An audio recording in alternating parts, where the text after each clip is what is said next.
बात आज की चैनल के कार्यक्रम दावेदारों का आपका स्वागत करता हूं। जैसा कि आपको मालूम है कि इस कार्यक्रम के अंदर मैं हर रोज आठों विधानसभा के किसी न किसी प्रतिनिधि को आपके सामने दावेदार के रूप में प्रस्तुत करता हूं, चाहे वो भाजपा के हों, चाहे वो कांग्रेस के हों। वो अपनी मजबूत दावेदारी से जनता की तरफ मुखातिब होते हैं। दोस्तों, इस दावेदार कार्यक्रम का हमारा जो उद्देश्य है वो ये नहीं है कि हम इनको कोई बहुत ज़्यादा ऊंचाइयां दे रहे हैं, बल्कि मैं ये चाहते हैं कि जो भी लोग यहाँ आए वो अपना दावा इतनी मजबूती के साथ पेश करें कि जनता खुद ये कह उठे कि हमें चाहिए तो ऐसा प्रतिनिधि चाहिए। आज हमारे बीच में सुभाष काबरा जी हैं। परिचय के कोई मोहताज नहीं। आज अजमेर की गली गली में, उत्तर विधानसभा क्षेत्र में देख लें, आप दक्षिण में देख लें, सब जगह आपका नाम उसी तरह से लोकप्रिय है जिस तरीके से और दूसरे राजनेताओं का जो विधायक हैं उनका है। सुभाष जी, सबसे पहले तो मैं आपका स्वागत करता हूं कि आप हमारे कार्यक्रम में आए। बात आज की चैनल के सामने रूबरू है और आपका दावा, मेरा दावा है कि आपका जो दावा होगा मैं जनता तक पहुंचाऊंगा, आपके हाईकमान तक पहुंचाऊंगा और इतने लोगों तक पहुंचा दूंगा कि आपको खुद लगेगा कि मेरी दावेदारी वास्तव में पहली बार कहीं किसी चैनल पर आई है। तो आपका स्वागत। सबसे पहले मैं ये जानना चाहूँगा कि आप अपने बारे में क्या कहना चाहेंगे। आप क्या हैं? आप अपने आप को क्या मानते हैं? बात आज के चैनल के माध्यम से दर्शकगण और बात आज के चैनल के समस्त टीम सदस्यों को मेरा हार्दिक शुभकामना, नमस्कार।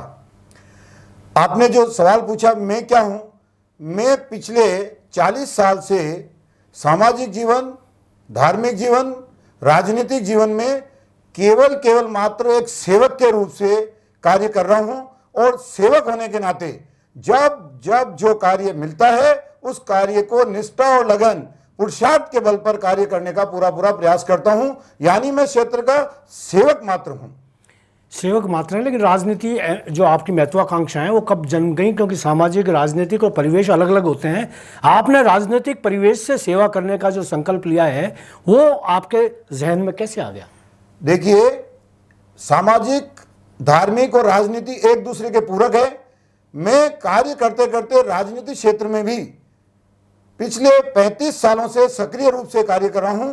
ग्रामीण क्षेत्र की राजनीति के पश्चात ग्राम में मैं बूथ अध्यक्ष से लेकर मंडल अध्यक्ष तक और जिला कार्यकारिणी तक कार्य करने के बाद स्वर्गीय राशा सिंह जी के कार्य को लेकर पूरे में विधानसभा नसीराबाद का प्रभारी रहा और रामस्वरूप जी के चुनाव में प्रभारी रहा और प्रभारी के नाते, मुख्य चुनाव इलेक्शन के नाते मेरा अंकित है और हमने पूरा प्रयास करके भारतीय जनता पार्टी को विजयश्री दिलाने का कार्य किया। 2003 के पश्चात जब मैं अजमेर में मेरा स्थायी निवास होने के बाद जब मुझे लगा कि मुझे यहां मेरा कर्म क्षेत्र बनाना है और मैं यहां पर लगातार रेगुलर कार्य करता रहा। पिछले कुछ समय पूर्व जब 2018 के चुनाव हुए तब मैं हमारे नेता, भारतीय जनता पार्टी के वरिष्ठ नेता श्री वासुदेव जी देवनानी के साथ में सक्रियता से काम करता रहा 8, 13 और 18 में। लेकिन 18 के चुनाव में जब कार्य करते हैं, ग्रामीण क्षेत्र में साथ रहते हैं और जब मैं पूरा सर्व लोगों को मालूम है कि मैं उनके भारतीय जनता पार्टी के नाते बहुत क्लोज कार्य करता था, तो ऐसी स्थिति में जब वासुदेव जी देवनानी ने कहा कि सुभाष जी, ये चुनाव हमें किसी हालत में जीतना है और ये मेरा अंतिम चुनाव है और अंतिम चुनाव होने के नाते हमें जीतना भी है और भारतीय जनता पार्टी को जिताना भी है। ऐसी स्थिति में जब हमारे मन में यह भाव आया कि हम चूंकि वरिष्ठ कार्यकर्ता हैं, 35 साल पुराने कार्यकर्ता हैं, ग्रामीण क्षेत्र की और शहरी क्षेत्र की सभी समझ रखते हैं, तो क्यों नहीं हम भी राजनीतिक क्षेत्र में अहम भूमिका निभाएं। इसी परिप्रेक्ष्य में जब यह बात चली एडीए चेयरमैन के लिए, तो वर्तमान में हमारे विधायक, वर्तमान में हमारे लोकसभा सदस्य भागीरथी चौधरी से लेकर सभी विधायकों ने रिटर्न में लिख कर दिया कि एडीए चेयरमैन के लिए सुभाष काबरा उपयुक्त रहेगा। कारण ग्रामीण क्षेत्र की जानकारी, शहरी क्षेत्र की जानकारी, इसलिए उन्होंने मुझे लिख कर दिया और मैंने प्रयास भी किए। लेकिन संगठन जो निर्णय करता है सर्वोपरि निर्णय करता है। ऐसी स्थिति में बात जब सामने आई कि आने वाले 2023 के चुनाव में, तो हमने स्पष्ट कह दिया था भाई साहब को कि भाई साहब अब परिवर्तन होना आवश्यक है और हमें अवसर मिलना चाहिए। इसी सोच के साथ में सेवा कार्य करते करते मन भाव बना कि इस बार राजनीतिक क्षेत्र में भी अपने को अहम भूमिका निभाने के लिए उत्तर विधानसभा क्षेत्र से प्रत्याशी के रूप में हमें सक्रियता से रहना है और हम ये प्रयास करेंगे कि भारतीय जनता पार्टी का प्रत्याशी इस बार रोटेशन के तहत पे, संख्या के तहत पे, लोगों के विचारधारा के तहत पे, इन सब आधार पर मुझे प्रत्याशी बनाया जाएगा और मैं इस क्षेत्र की सेवा करने के लिए संकल्पबद्ध रहकर उत्तर विधानसभा को राजस्थान में सर्वोच्च स्तर पर ले जाने का कार्य करूंगा। सुभाष जी, आपके जो जज्बे हैं वो बहुत काबिल तारीफ हैं। निश्चित रूप से आपका आगमन इस अजमेर उत्तर के लिए उपयोगी होगा। एक खुशबू की तरह आप आ रहे हैं, आना चाहते हैं, लेकिन जो पहले से 20 साल से जो लोग बाग यहाँ काबिज हैं, जो आप ही की पार्टी के हैं, आप उनको चुनौती देते हुए अपना प्रत्याशी अपना उम्मीदवार होने की कोशिश कर रहे हैं। क्या आप ये सोचते हैं कि उनके द्वारा 20 साल में जो काम कराए गए वो नाकाफ़ी थे, या अब उनको घर बैठ जाना चाहिए और एक नए सपनों के साथ में नए लोगों को, नई पौध को आगे आने देना चाहिए? तो आप क्या कहना चाहेंगे? देखिए, मैं आपके माध्यम से ये कहना चाहता हूं, मैं किसी को घर बैठाने के लिए नहीं आया हूं, मैं किसी का अपमान करने के लिए नहीं आया हूं, लेकिन मैं बात जानता हूं ये कि हर व्यक्ति की योग्यता अलग अलग होती है। उन्होंने अपनी योग्यता के आधार पर भरपूर कार्य किया होगा, मैं इस बात को सहमति दर्ज कराता हूं। और हमारे वो भारतीय जनता पार्टी के नेता हैं, लेकिन एज उनकी अब 75 हो गई है, 76 हो गई, 76 हो गई है। तो मैं तो ये कहना चाहता हूं कि आज का युग युवाओं का युग है। युवा जागेगा, बढ़ेगा, दौड़ेगा तो रिजल्ट लाके देगा। तो युवा को अवसर मिलना चाहिए। रही बात काम की, काम कभी एंड नहीं होता है। मेरे जन्म में, जिद में और मेरे जज्बे में अगर काम की तारीफ देखेंगे तो पिछले 2 सालों के अंदर मैंने जितने ज्ञापन दिए प्रशासन को, जितना कार्य करने का प्रयास किया है, अगर आप कभी मुझे समय देंगे तो मैं आपको डिटेल में बता दूंगा। लेकिन अजमेर में पोटेंशियल है, अजमेर में काम करने की बहुत इच्छा शक्ति के साथ में काम किया जा सकता है। अजमेर स्टेट ही नहीं, राष्ट्र भी नहीं, अंतर्राष्ट्रीय स्तर का होने के बावजूद अजमेर में जो अपेक्षा थी, जो होना चाहिए था, उससे मुझे थोड़ा सा लगता है कि उससे ज्यादा बड़ा कार्य किया जा सकता था। लेकिन फिर भी जितना हुआ धन्यवाद। लेकिन अब तो हमें युवाओं को अवसर देने के बाद ही हम काम करने का जज्बे के साथ में आपको यहाँ पर दिखाएंगे। सुभाष काबरा जी, आप जिस जज्बे की बात कर रहे हैं उसको तो मैं सलाम कर ही लेता हूं, लेकिन मैं आपको ये बता दूं, आपकी जानकारी में बता दूं कि पिछले 20 साल आप सत्ता में रहे, आपकी पार्टी सत्ता में रही, लेकिन मूलभूत सुविधाएं, पानी की सुविधाएं बीसलपुर होने के बावजूद हमें नहीं मिली। सड़कों की स्थितियां आपको मालूम है, आना सागर की बर्बादी का आपको मालूम है। जरा सा घंटे भर बारिश बरसती है और जल निमग्न हो जाती हैं निचली बस्तियां। क्या आप ये सोचते हैं कि 20 साल के अंदर हम इतना भी नहीं कर पाए? आपने जो बात पूछी है, मैं आपको एक बात बताना चाहता हूं कि जब एग्जाम में बच्चे बैठते हैं तो अनेक बच्चे फेल हो जाते हैं, अनेक पास हो जाते हैं, कोई मेरिट में आ जाता है। तो इसका मूल्यांकन तो आपको करना है, लेकिन मैं ये बात जरूर जानता हूं कि हमें प्राथमिकता होनी चाहिए, हमारे पास में बेस्ट प्लान होना चाहिए। प्लान के साथ में हमारा टारगेट बड़ा होकर, दिशा प्रॉपर होकर, गति पे अगर कंट्रोल करके हम काम करेंगे तो मैं जज्बे के साथ में ये कह सकता हूं कि ये अजमेर उत्तर विधानसभा तो बहुत छोटी है दोस्तों। एक विधानसभा 50-50 किलोमीटर के रेडिएशन में होती है। तो ऐसे विधानसभा में और इस छोटी सी विधानसभा में कार्य करने में बहुत आसानी है। और अगर आप चाहें तो उत्तर विधानसभा की गली मोहल्ले के बारे में आपको मैं अपडेट कर सकता हूं कि आने वाले समय में उत्तर विधानसभा में कौन से कार्य अपेक्षित है और होने चाहिए। चलिए, ये तो आप जब दावा पेश कर ही रहे हैं तो ये तो जनता भी जानना चाहेगी कि आपके फ्यूचर प्लान क्या है, आपका एजेंडा क्या है। आप जब जनता के बीच में जाएंगे किन सपनों को लेके जाएंगे और उनके साकार होने की संभावनाओं को किस तरह से लेके जाएंगे? बहुत सिंपल बात है, अजमेर छोटा सा है, 2 भागों में विभक्त करना है। एक भाग तो ये जो वर्तमान में कार्य चल रहे हैं, जिनको क्वालिटी ठीक करनी है। आपने देखा होगा, अजमेर के दुर्भाग्य मानता हूं मैं इस बात को कि 7 दिन पहले रोड बनी, 1 महीने बाद में उसके ऊपर कोई काटने वाला आ जाता है, कोई खोदने वाला आ जाता है, कोई कहने वाला नहीं है। इसका क्या कारण है? प्रशासन मस्त है, व्यस्त कम, मस्त ज्यादा है। ऐसी स्थिति में उन सब पे नकेल कसनी पड़ेगी, उनको व्यवस्थित करना पड़ेगा, छोटे छोटे कामों को ठीक करना पड़ेगा। हमारे यहाँ जो छोटे मजदूर वर्ग के लोग हैं, उनकी जो दुविधाएं हैं उनको हमें ध्यान रखना पड़ेगा और ध्यान रखने के साथ साथ में उनके बीच में अधिकतम समय देना पड़ेगा। मैं मानता हूं बड़े लीडर को बड़ी जिम्मेदारियां रहती है, प्रदेश राष्ट्रीय स्तर पे काम करते हैं। हम तो एक छोटे से तनके से कार्यकर्ता के नाते इन लोगों के मध्य रहकर नाली को ठीक कराना, रोड को ठीक कराना, किसी के स्कूलों में चू रही है। आपको मैं यह बात बोलना चाहता हूं, आज मैं जो फील्ड में काम कर रहा हूं तो स्कूलें जो विद्यालय के नाम होनी चाहिए, मैं पिछले 2 साल से संघर्ष कर रहा हूं साहब। हाथीखेड़ा की 4 विद्यालय अभी उनके नाम नहीं है। अभी मैंने एक कार्य कराया था वहां पे भामाशाह से 60 लाख रुपए का, 50 लाख रुपए और अनाउंस कराए, लेकिन वो स्थिति है कि उन विद्यालय के विभाग के नाम नहीं है। मैं कमिश्नर साहब, कलेक्टर साहब को ज्ञापन दे के परेशान हो रहा हूं कि साहब हमारे नाम करिए, नाम करिए, नाम करिए।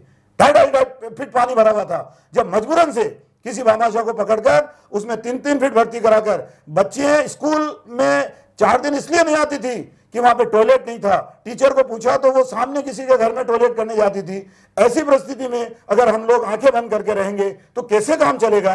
ऐसी स्थिति में हमको काम कराना पड़ रहा है और काम हो रहा है। आज उस स्कूल की आप जाके देखेंगे तो आपका मन खुश होगा कि यार क्या वो स्कूल थी जिसमें पट्टियां टूटी हुई थी, जहां पर बच चू रहा था पानी, आज वो ठीक हुआ है। ऐसा अजय सर, ऐसा गरेगड़ी, ऐसा लोहागल, ऐसा माकरवाड़ी, इन सब में थोड़ा थोड़ा काम कराने का प्रयास कर रहे हैं। लेकिन सबसे बढ़िया बात यह होनी चाहिए, हमारा प्लानिंग बेस्ट होना चाहिए, बड़ा प्लानिंग हो, प्रॉपर, और उसका बेस्ट प्लानिंग हो। एक एग्जांपल है, best planning half work is done, best planning with time frame 60% is work done, rest of 40% work any person execute. तो हमारा विदाउट प्लानिंग के अंदर तो साहब अभी ये 2 दिन पहले जो आज अखबारों में पढ़ा है कि सैकड़ों करोड़ रुपए लगने के बाद में भी प्रॉपर्टी तोड़ने का अगर आदेश आया है, तो हमें दुख इस बात का है कि हमने कहीं की जिम्मेदारी निभाने में कमी रखी है। मैं ये कहना चाहता हूँ, जिम्मेदारी निभाने में कमी रखी, ये तो आपने कंक्लूजन निकाल दिया, रिजल्ट निकाल दिया कि अब तक जिम्मेदारियां नहीं निभाई गई। ये होना चाहिए, वो होना चाहिए, ऐसा होना चाहिए, ऐसा होना चाहिए। आपने वो सारी बातें भी बताई कि कैसा होना चाहिए। आप विधायक नहीं हैं, आप एक मामूली से जनता के सेवक हैं, उसके बावजूद आप इतना सब कुछ कर गए। ये मतलब बहुत अच्छी बात है कि आपके नाम के आगे विधायक का तमगा या किसी और जज्बाती आपके कोई ऐसा बड़े नाम नहीं थे आप, उसके बावजूद आपने ये काम किया। लेकिन जो बड़े नाम बैठे रहे यहाँ पर और उनके टाइम के अंदर बीसलपुर योजना का पानी जयपुर तक पहुँच गया, टोंक तक पहुँच गया। मैं ये नहीं कहता कि उन तक क्यों पहुँचा, मैं ये कहना चाहता हूँ कि अब ब्यावर अपना अजमेर जो है आज भी प्यासा है। देखिए ये बात तो मैं इतना बता दूं आपको, प्यासा अपने कामों से है, अपने कर्म से है, यूं कह लूं। चीज आसानी से नहीं मिलती है साहब, चीज को छीननी पड़ती है। और जब बिसपुर का पानी अगर जयपुर गया, 1000 करोड़ रुपए की सेकंड चरण के अंदर अनाउंसमेंट है। वर्तमान कांग्रेस सरकार ने हमारे 1000 करोड़ रुपए नहीं दिए और हमारी प्लानिंग नहीं थी कि एक स्टोरेज टैंक एक बना हुआ है जो 20,000 कनेक्शन के लिए बना हुआ है, उसमें 50,000 कनेक्शन को पानी कैसे मिलेगा। मैं बार बार ज्ञापन के माध्यम से कह रहा हूं कि एक हमारे अजय सर या काजीपुरा के पहाड़ पे एक स्टोरेज टैंक हो और उसके अंदर सेपरेट उत्तर विधानसभा के लिए सप्लाई हो, पुराने पाइप ठीक हो और उससे पानी की सप्लाई हो, तो 24 घंटे में मैं गारंटी और दावे के साथ कह सकता हूं कि हमारे उत्तर विधानसभा के प्रत्येक घर के अंदर पानी जाएगा। लेकिन उसके लिए छीनना पड़ेगा, गिड़गिड़ाने से कुछ नहीं मिलता है, छीनने के बाद ही हमको यहाँ पे रिजल्ट मिलने वाला है। अभी तक तो छीना नहीं गया, झपट्टा मारा नहीं गया, बाज की उड़ान बाकी रह गई और 20 साल हम लोगों ने गंवा दिए। 5 साल अब भी दावे के साथ में एक ही आदमी पूरी 8 विधानसभा क्षेत्र में है, वासुदेव देवनानी जी, जो ये मानकर चल रहे हैं कि उनका टिकट फाइनल है और वो टिकट को लेकर मैदान में अभी इसी तरीके से व्यवहार कर रहे हैं जैसे अगले 5 सालों में भी वो वही विधायक होंगे, वही जीतेंगे, वही खड़े होंगे। ऐसी स्थिति में अगर आपको टिकट नहीं मिलता तो आप क्या करेंगे? देखिए अभी पिछले 25-30 सालों में भी मेरे को टिकट नहीं मिला है, मैंने टिकट मांगा भी नहीं है और सेवा की अगर आप कार्य की टैरिफ देखेंगे तो सैकड़ों काम करे हुए हैं। टिकट अपनी जगह है, यह संगठनात्मक ढांचे की बातचीत है और संगठनात्मक ढांचा अगर किसको टिकट देता है वो अपने आप को अभी से टिकटधारी मान लें तो क्या वो संगठन का अनादर कर रहे हैं? संगठन जिसको अगर टिकट देगा हम उसको स्वीकार करेंगे, लेकिन संगठन भी इस बात को समझेगा कि आज के वर्तमान परिप्रेक्ष्य में युवा कार्यकर्ता चाहिए और वो युवा कार्यकर्ता के नाते हमको जरूर चुनेगा और हमारे जो जज्बा और जो जुनून है उस जुनून के साथ में कार्य करने का हम पूरा प्रयास करेंगे और उत्तर विधानसभा को ऐसी विधानसभा बनाएंगे जैसे अभी कई अनेक सिटियों का नाम लिया जाता है। मैं आपको यह भी बता देना चाहता हूं, अरे अजमेर का नाम तो मेवाड़ा स्टेट बनाने के टाइम में अजमेर को भारत की राजधानी बनाने वाले थे। राजस्थान में अजमेर की राजधानी बनने वाली थी, और आज अजमेर में अगर कोई 2-3-4 डिपार्टमेंट है तो समझौते से मिले हैं। एक्स्ट्रा क्या आया, मूल्यांकन होना चाहिए। और मैं तो यह भी कहना चाहता हूं, जो हुआ उसको अपना नहीं माने, हमने सोचा क्या, उसमें से कितना हुआ, उसको रिजल्ट मानना चाहिए। इसलिए मैं ये कहना चाहता हूं कि टारगेट सेट होना चाहिए बड़ा, और टारगेट का रिजल्ट तय करके, एनालिसिस करके टाइम से उसको प्रचारित करना चाहिए। बहुत अच्छा सुभाष जी, बहुत अच्छा बोल रहे हैं, और आपके विचार भी अच्छे हैं, मैं सहमत हूँ इससे। क्या एक सवाल जो जनता की तरफ से मैं पूछना चाहूँगा कि आपकी भारतीय जनता पार्टी में एक तरफ तो बुजुर्ग नेता हैं जो अपने आप को विधायक मानकर अगले 5 साल का भी चल रहे हैं, दूसरी तरफ आप जैसे युवा दावेदार हैं, बहुत हैं, आप भी हैं, सुरेंद्र सिंह शेखावत भी हैं, और सारे युवा हैं। तो आप क्या सारे युवा मिलकर लड़ना चाहेंगे, या आप ये महसूस करते हैं कि सब आपके पीछे खड़े हो जाएं और आपको टिकट मिले, आप ही उनका नेतृत्व करें? बहुत अच्छा सवाल पूछा आपने। हमारा उद्देश्य केवल उत्तर विधानसभा क्षेत्र को प्रदेश में सर्वोपरि स्थान पर पहुंचाने का है। उसके अंदर चाहे पानी की व्यवस्था हो, रोड हो, नाली हो, यहाँ का डेवलपमेंट हो, रोजगार के साधन हो, इंडस्ट्रियल हो। आपको ये मैं जानकारी देना चाहता हूँ, इंडस्ट्रियल जिला सलाहकार समिति में मैं जब रहा तो मैंने 3-3, 4-4 घंटे कलेक्टर्स के साथ में बैठकें की है। वो मेरी बैठकों से बड़े पीड़ित होते थे कि काबरा जी आप बहुत लंबी बैठकें ले रहे हो। मैंने कहा साहब आप एक बात करिए, आपने लास्ट बैठक में कहां छोड़ी, उससे आगे कहां बढ़े। तो इंडस्ट्रियल डेवलपमेंट होना चाहिए। एक भी विधायक ने वहां आने की जरूरत नहीं करी, केवल नसीराबाद के एक विधायक ने एक बार आए थे। मैं चाहता हूं कि अजमेर के विधानसभा के पूरे क्षेत्र के विधायक एकजुट होकर अजमेर को इंडस्ट्रियल हब बनाए, एजुकेशन हब बनाए या मेडिकल हब बनाए, लेकिन इसको बनाने के लिए जज्बे के साथ साथ में बेस्ट प्लानिंग होनी चाहिए। और रही बात आपने पूछा था कि सभी सदस्यों का, मैं अपने आप को मेरे लिए दावेदार हूं, लेकिन उत्तर विधानसभा के लिए अगर कोई जुझारू कोई भी कार्यकर्ता आता है, जो ये जनता उसको चाहती है, संगठन उसको चाहता है, हम सब एकजुट होकर भारतीय जनता पार्टी को जिताएंगे। लेकिन ये बात बिल्कुल मैं आपको पूरी सुनी हुई, समझी हुई, देखी हुई कह सकता हूं कि उत्तर विधानसभा क्षेत्र का हर युवा नेता और हर नागरिक, अधिकतर नागरिक ये चाहता है कि परिवर्तन होना चाहिए, और परिवर्तन के अंदर रिजल्ट आता है। क्या बात है, क्या बात है सुभाष जी, आप इस कार्यक्रम में आए, आपकी दावेदारी आपने बहुत मजबूती से पेश की, और मेरा दावा है, जनता के पास मेरा दावा है कि आप जैसा विधायक अगर बनता है तो आपका दावा जाएगा। अब मैं ये बताएगा, आप विकास के लिए क्या सोचते हैं? साहब विकास के लिए पिछले 10 सालों से जब जो जितना मेरा अनुभव है, मैंने माननीय हमारी वसुंधरा जी जब आई थी यहाँ पे पैसागर रोड पे, तब मैंने उनको निवेदन किया, मैडम हाथ जोड़ के निवेदन कर रहा हूं कि मेरा एक काम कर दीजिए कि हमें मीटिंग में कहा मैंने कि हमको एक रिंग रोड दे दीजिए। रिंग रोड का मैंने स्वरूप भी बताया था कि रिंग रोड नौसर घाटी से राइट हैंड से चले, चाचावास को अंदर लेवे, माकड़वाली को अंदर लेवे, हमारे वो जो नारेली है उसको अंदर लेवे, श्रीनगर के पहाड़ी के बीच में से भड़गांव को अंदर लेवे, पालरा बॉर्डर पे होते हुए सेदरा को अंदर लेवे, और इधर सोमलपुर होते हुए अजय पाल जी का रोड, अजय सर का रोड, और उधर खरेगड़ी वाला रोड नागपाड़ के जड़ों में होता हुआ एक रिंग रोड बना दीजिए, और एक रोड से दूसरे रोड के बीच में प्लानिंग कर दीजिए। एक रोड पे हमको एजुकेशन सेंटर दे दीजिए, एक पे मेडिकल सेंटर दे दीजिए, एक पे इंडस्ट्रियल दे दीजिए, एक पे जनरल दे दीजिए, और इस चीज को विकास का एक विस्तार रूप बना दीजिए।